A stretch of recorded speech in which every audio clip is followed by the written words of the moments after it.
सियावर रामचंद्र की जय। सियावर रामचंद्र की जय। श्रद्धेय मंच, सभी संत एवं ऋषिगण, यहाँ उपस्थित और विश्व के कोने कोने में हम सबसे साथ जुड़े हुए सभी राम भक्त, आप सबको प्रणाम, आप सबको राम राम।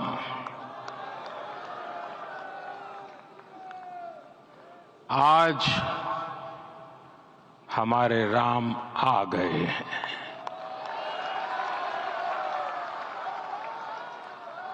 सदियों की प्रतीक्षा के बाद हमारे राम आ गए हैं।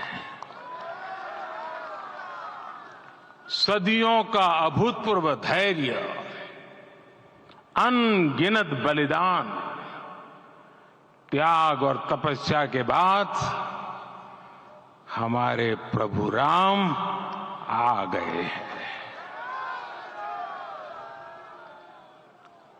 इस शुभ घड़ी की आप सभी को, समस्त देशवासियों को बहुत बहुत बधाई। मैं अभी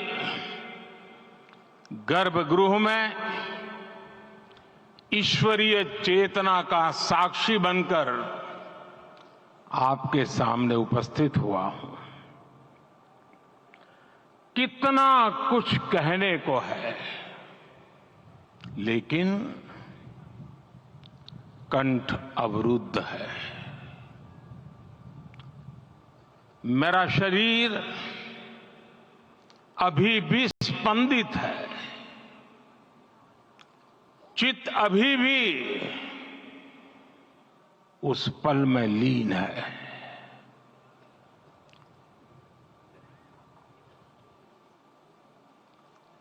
हमारे रामलला अब टेंट में नहीं रहेंगे।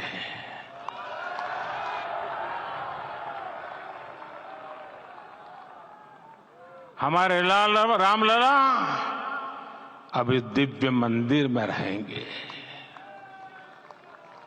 मेरा पक्का विश्वास है, अपार श्रद्धा है कि जो घटित हुआ है, इसकी अनुभूति देश के, विश्व के कोने कोने में राम भक्तों को हो रही होगी।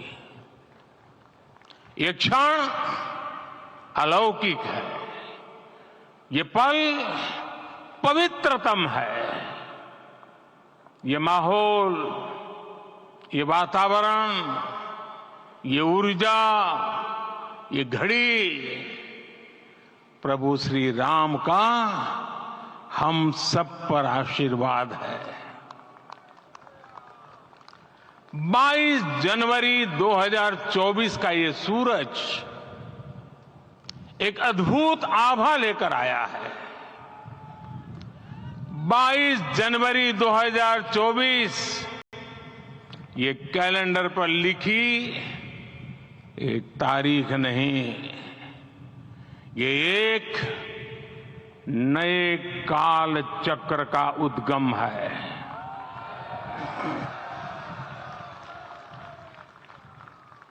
राम मंदिर के भूमि पूजन के बाद से प्रतिदिन पूरे देश में उमंग और उत्साह बढ़ता ही जा रहा था। निर्माण कार्य देख देशवासियों में हर दिन एक नया विश्वास पैदा हो रहा था। आज हमें सदियों के उस धैर्य की धरोहर मिली है। आज हमें श्री राम का मंदिर मिला है। गुलामी की मानसिकता को तोड़कर उठ खड़ा हो राष्ट्र। अतीत के हर दंश से हौसला लेता हुआ राष्ट्र ऐसे ही नव इतिहास का सृजन करता है। आज से 1000 साल बाद भी लोग आज की इस तारीख की, आज के इस पल की चर्चा करेंगे।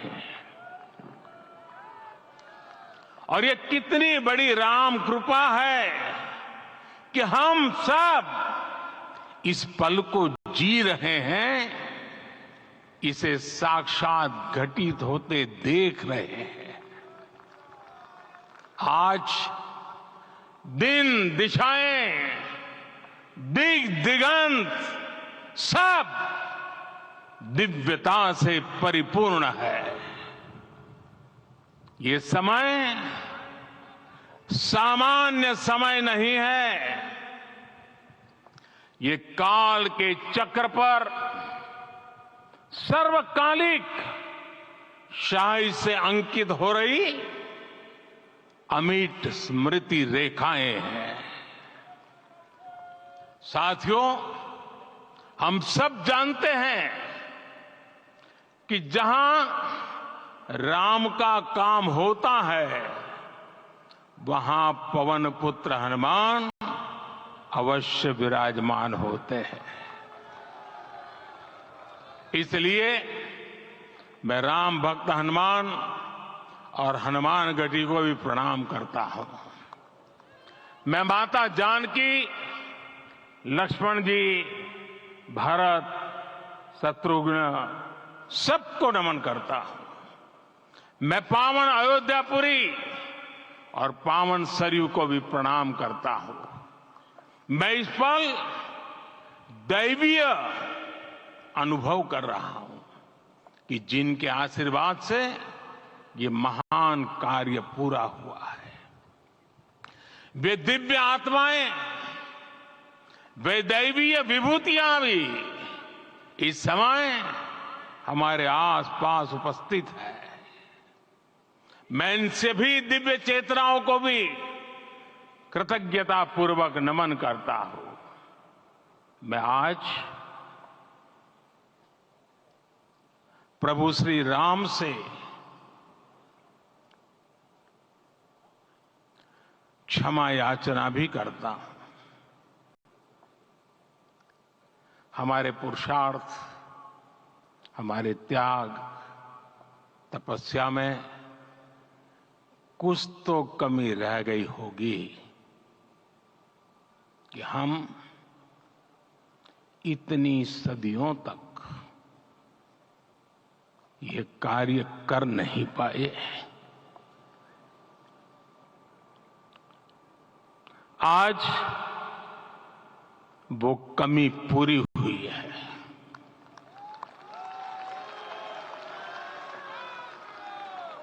मुझे विश्वास है प्रभु राम आज हमें अवश्य क्षमा करेंगे।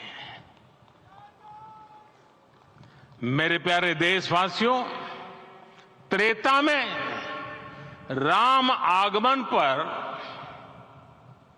पूज्य संत तुलसीदास जी ने लिखा है, प्रभु बिलो की हर से पुरबासी, जनित वियोग विपत्ति सबनासी। अर्थात प्रभु का आगमन देकर ही सब अयोध्यावासी, समग्र देशवासी हर्ष से भर गए। लंबे वियोग से जो आपत्ति आई थी, उसका अंत हो गया। उस कालखंड में तो वो वियोग केवल 14 वर्षों का था, तब भी इतना असह्य था।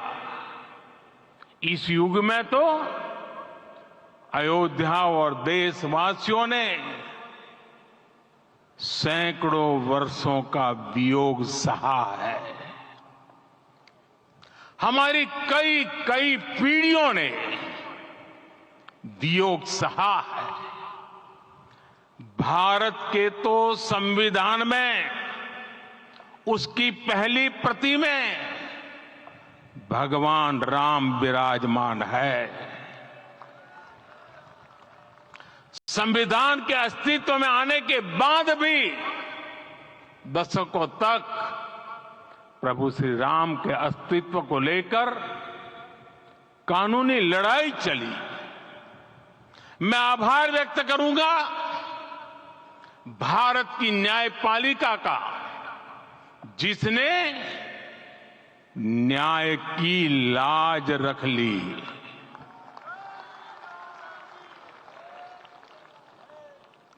न्याय के पर्याय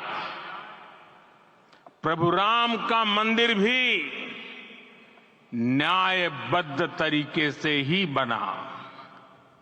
साथियों, आज गांव-गांव में एक साथ कीर्तन संकीर्तन हो रहे हैं। आज मंदिरों में उत्सव हो रहे हैं, स्वच्छता अभियान चलाए जा रहे हैं। पूरा देश आज दीपावली मना रहा है। आज शाम घर घर राम ज्योति प्रज्वलित करने की तैयारी है। कल मैं श्री राम के आशीर्वाद से धनुषकोडी में राम सेतु के आरंभ बिंदु अरिचल मुनाई पर था। जिस घड़ी प्रभु राम समुद्र पार करने निकले थे, वो एक पल था जिसने काल चक्र को बदला था। उस भावमय पल को महसूस करने का मेरा ये विनम्र प्रयास था। वहां पर मैंने पुष्प वंदना की। वहां मेरे भीतर एक विश्वास जगा कि जैसे उस समय काल चक्र बदला था, उसी तरह अब काल चक्र फिर बदलेगा और शुभ दिशा में बढ़ेगा। अपने 11 दिन के व्रत अनुष्ठान के दौरान मैंने उन स्थानों का चरण स्पर्श करने का प्रयास किया जहां प्रभु राम के चरण पड़े थे। चाहे वो नासिक का पंचवटी धाम हो, केरला का पवित्र त्रिपायर मंदिर हो, आंध्र प्रदेश में लेपाक्षी हो, श्रीरंगम में रंगनाथ स्वामी मंदिर हो, रामेश्वरम में श्री रामनाथ स्वामी मंदिर हो, या फिर धनुषकोडी। मेरा सौभाग्य है कि इसी पुनीत पवित्र भाव के साथ मुझे सागर से सरयू तक की यात्रा का अवसर मिला। सागर से सरयू तक हर जगह राम नाम का वही उत्सव भाव छाया हुआ है। प्रभु राम तो भारत की आत्मा के कण कण से जुड़े हुए हैं। राम भारतवासियों के अंतर मन में विराजे हुए हैं। हम भारत में कहीं भी किसी की अंतरात्मा को छुएंगे तो इस एकत्व की अनुभूति होगी और यही भाव सब जगह मिलेगा। इससे उत्कृष्ट, इससे अधिक देश को समायोजित करने वाला सूत्र और क्या हो सकता है। मेरे प्यारे देशवासियों, मुझे देश के कोने कोने में अलग अलग भाषाओं में रामायण सुनने का अवसर मिला है, लेकिन विशेषकर पिछले 11 दिनों में रामायण अलग अलग भाषा में अलग राज्यों से मुझे विशेष रूप से सुनने का मौका मिला। राम को परिभाषित करते हुए ऋषियों ने कहा है रमन्ते यस्मिन इति रामः, अर्थात जिसमें रम जाए वही राम है। राम लोक की स्मृतियों में, पर्वत से लेकर परंपराओं में सर्वत्र समाये हुए हैं। हर युग में लोगों ने राम को जिया है।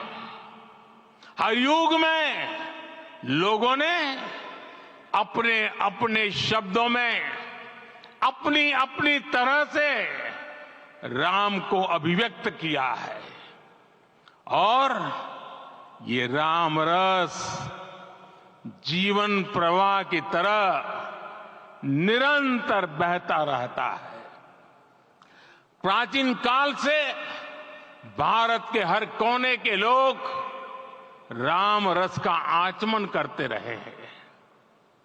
राम कथा असीम है और रामायण भी अनंत है।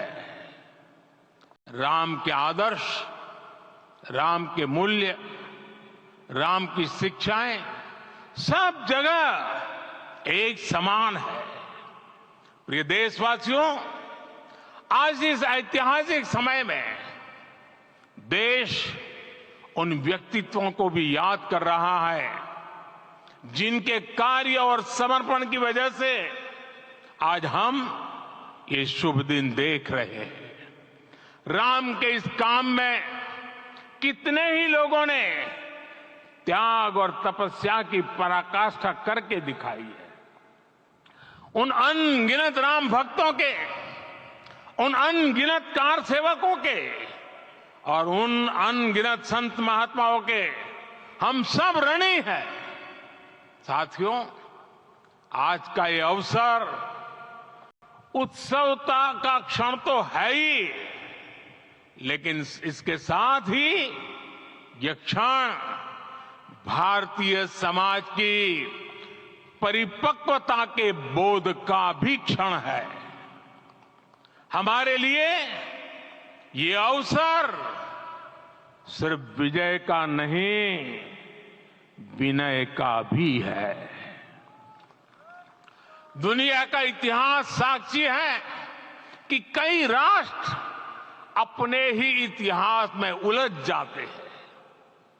ऐसे देशों ने जब भी अपने इतिहास की उलझी हुई गांठों को खोलने का प्रयास किया, उन्हें सफलता पाने में बहुत कठिनाई आई, बल्कि कई बार तो पहले से ज्यादा मुश्किल परिस्थितियां बन गई।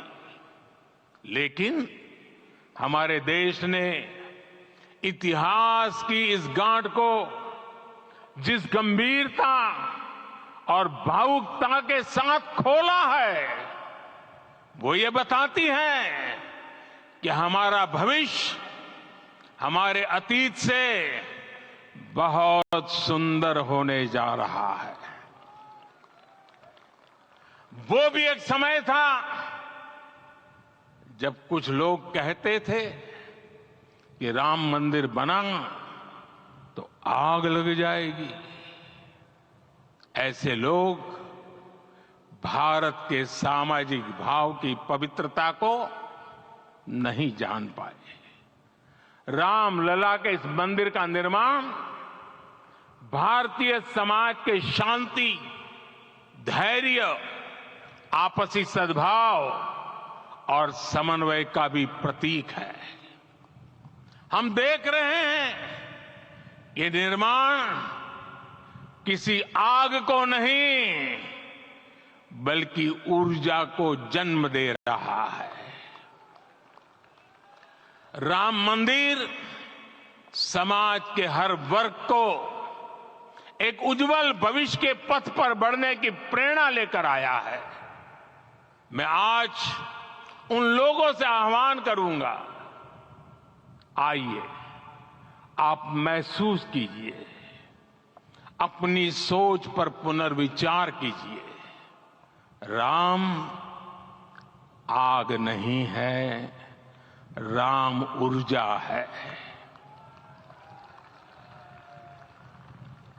राम विवाद नहीं, राम समाधान है। राम सिर्फ हमारे नहीं है, राम तो सबके हैं। राम वर्तमान नहीं, सिर्फ वर्तमान ही नहीं, राम अनंत काल है। साथियों, आज जिस तरह राम मंदिर प्राण प्रतिष्ठा के इस आयोजन से पूरा विश्व जुड़ा हुआ है, उसमें राम की सर्वव्यापकता के दर्शन हो रहे हैं। जैसा उत्सव भारत में है, वैसा ही अनेक देशों में है। आज अयोध्या का यह उत्सव रामायण की उन वैश्विक परंपराओं का भी उत्सव बना है। रामलला की ये प्रतिष्ठा वसुधैव कुटुंबकम के विचार की भी प्रतिष्ठा है। साथियों, आज अयोध्या में केवल श्री राम के विग्रह रूप की प्राण प्रतिष्ठा नहीं हुई है, ये श्री राम के रूप में साक्षात भारतीय संस्कृति के प्रति अटूट विश्वास की भी प्राण प्रतिष्ठा है। ये साक्षात मानवीय मूल्यों और सर्वोच्च आदर्शों की भी प्राण प्रतिष्ठा है। इन मूल्यों की, इन आदर्शों की आवश्यकता आज संपूर्ण विश्व को है। सर्वे भवन्तु सुखिनः, ये संकल्प हम सदियों से दोहराते आए हैं। आज उसी संकल्प को राम मंदिर के रूप में साक्षात आकार मिला है। ये मंदिर मात्र एक देव मंदिर नहीं है, ये भारत की दृष्टि का, भारत के दर्शन का, भारत के दिग्दर्शन का मंदिर है। ये राम के रूप में राष्ट्र चेतना का मंदिर है। राम भारत की आस्था है, राम भारत का आधार है, राम भारत का विचार है, राम भारत का विधान है, राम भारत की चेतना है, राम भारत का चिंतन है, राम भारत की प्रतिष्ठा है, राम भारत का प्रताप है, राम प्रवाह है, राम प्रभाव है, राम नेति भी है, राम नीति भी है, राम नित्यता भी है, राम निरंतरता भी है, राम विभु है, विशद है, राम व्यापक है, विश्व है, विश्वात्मा है। और इसलिए जब राम की प्रतिष्ठा होती है तो उसका प्रभाव वर्षों या शताब्दियों तक ही नहीं होता, उसका प्रभाव हजारों वर्षों के लिए होता है। महर्षि वाल्मीकि ने कहा है, राज्यम 10 सहस्त्राणि प्राप्य वर्षाणि राघवः, अर्थात राम 10,000 वर्षों के लिए राज्य पर प्रतिष्ठित हुए, यानी हजारों वर्षों के लिए राम राज्य स्थापित हुआ। जब त्रेता में राम आए थे तब हजारों वर्षों के लिए राम राज्य की स्थापना हुई थी। हजारों वर्षों तक राम विश्व पथ प्रदर्शन करते रहे थे। और इसलिए मेरे प्यारे देशवासियों, आज अयोध्या भूमि हम सभी से, प्रत्येक राम भक्त से, प्रत्येक भारतीय से कुछ सवाल कर रही है। श्री राम का भव्य मंदिर तो बन गया, अब आगे क्या? सदियों का इंतजार तो खत्म हो गया, अब आगे क्या? आज के इस अवसर पर जो दैवीय आत्माएं हमें आशीर्वाद देने के लिए उपस्थित हुई हैं, हमें देख रही हैं, उन्हें क्या हम ऐसे ही विदा करेंगे? नहीं, कदापि नहीं। आज मैं पूरे पवित्र मन से महसूस कर रहा हूं कि काल चक्र बदल रहा है।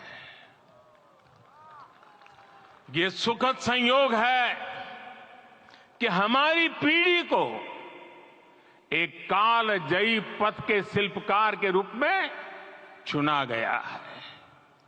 1000 वर्ष बाद की पीढ़ी राष्ट्र निर्माण के हमारे आज के कार्यों को याद करेगी। इसलिए मैं कहता हूं, यही समय है, सही समय है। हमें आज से, इस पवित्र समय से अगले 1000 साल के भारत की नींव रखनी है। मंदिर निर्माण से आगे बढ़कर अब हमें सभी देशवासी यहीं इस पल से समर्थ, सक्षम, भव्य, दिव्य भारत के निर्माण की सौगंध लेते हैं।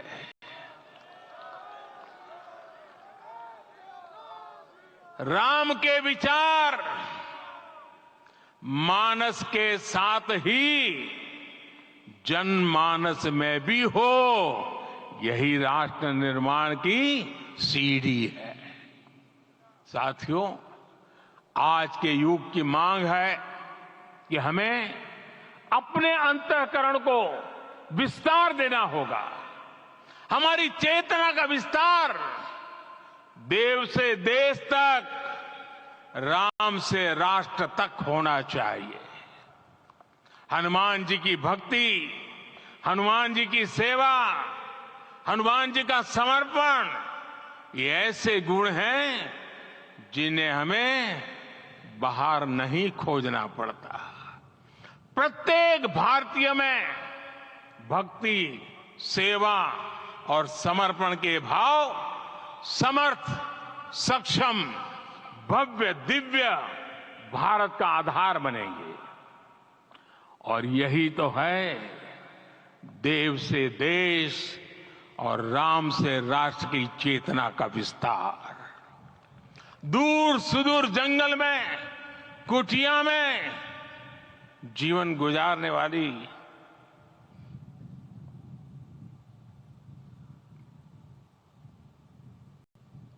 मेरी आदिवासी मां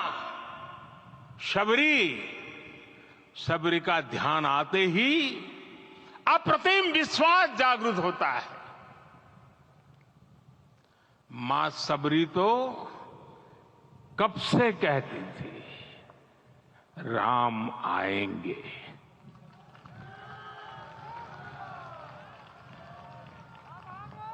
प्रत्येक भारतीय में जन्मा यही विश्वास समर्थ, सक्षम, भव्य भारत का आधार बनेगा।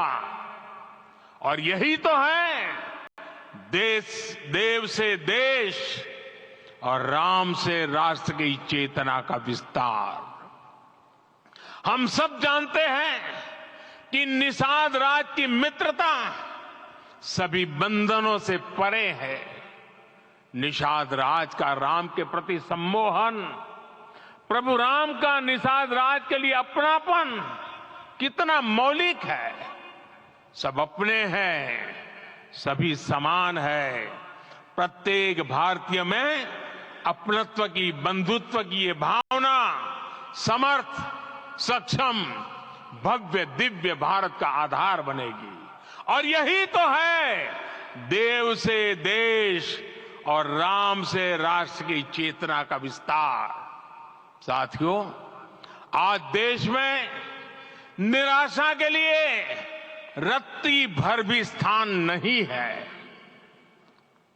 मैं तो बहुत सामान्य हूं, मैं तो बहुत छोटा हूं। अगर कोई ये सोचता है तो उसे गिलहरी के योगदान को याद करना चाहिए। गिलहरी का स्मरण ही हमें हमारी इस हिचक को दूर करेगा। हमें सिखाएगा कि छोटे बड़े हर प्रयास की अपनी ताकत होती है, अपना योगदान होता है।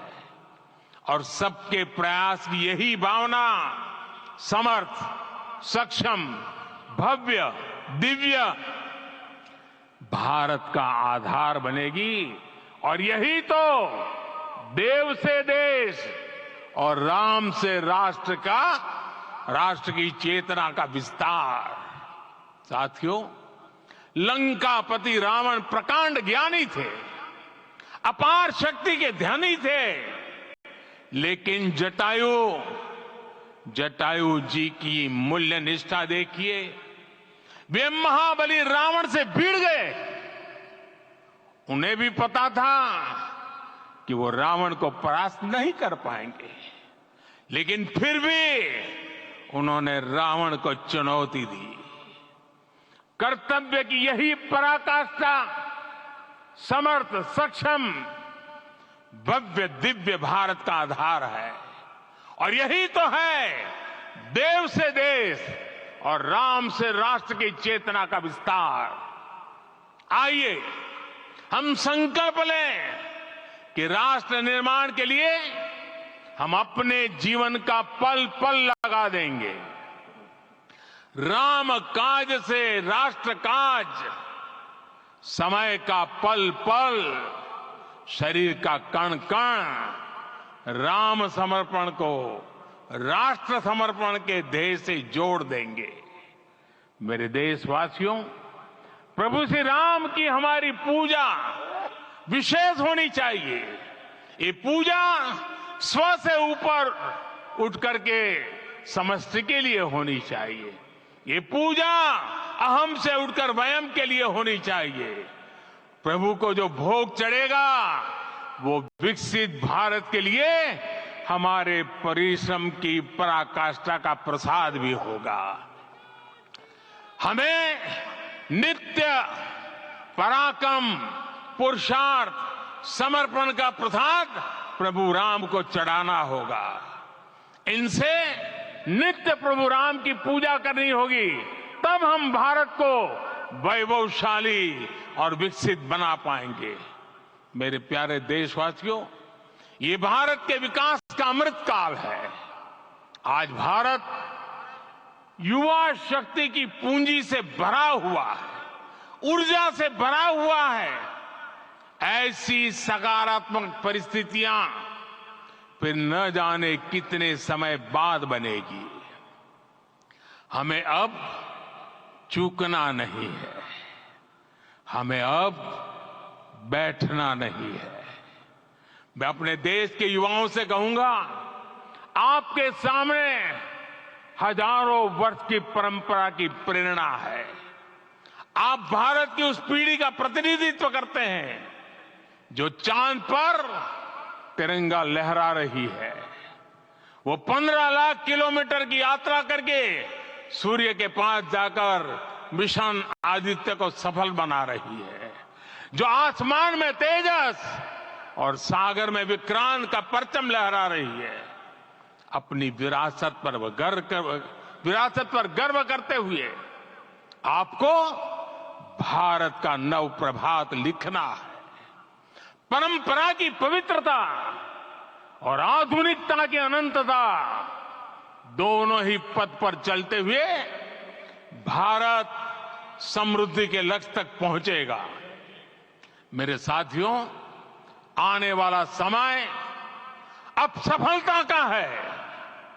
आने वाला समय अब सिद्धि का है।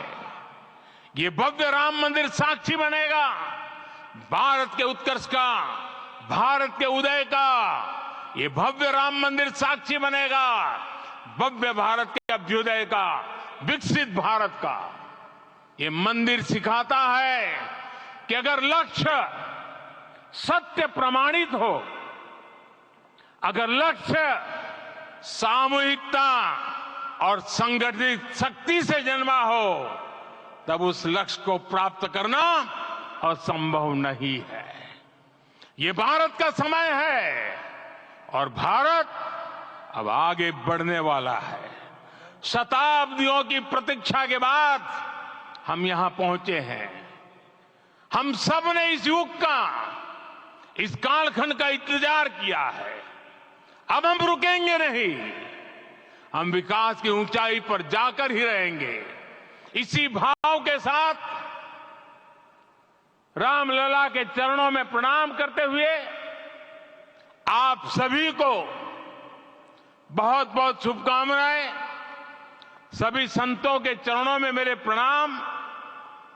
सियावर रामचंद्र की, सियावर रामचंद्र की, सियावर रामचंद्र की।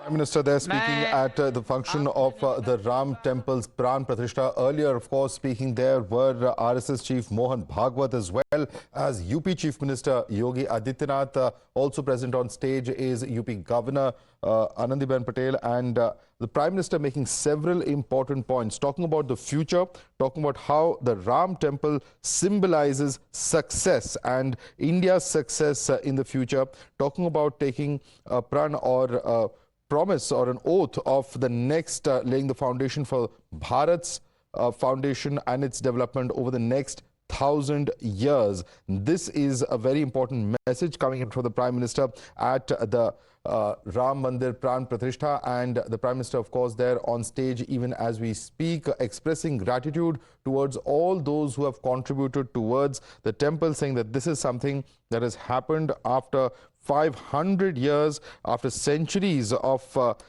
waiting. This moment is now here. Also at the same time talking about the importance of Vinay at a moment of Vijay. Several important statements there coming in from the Prime Minister.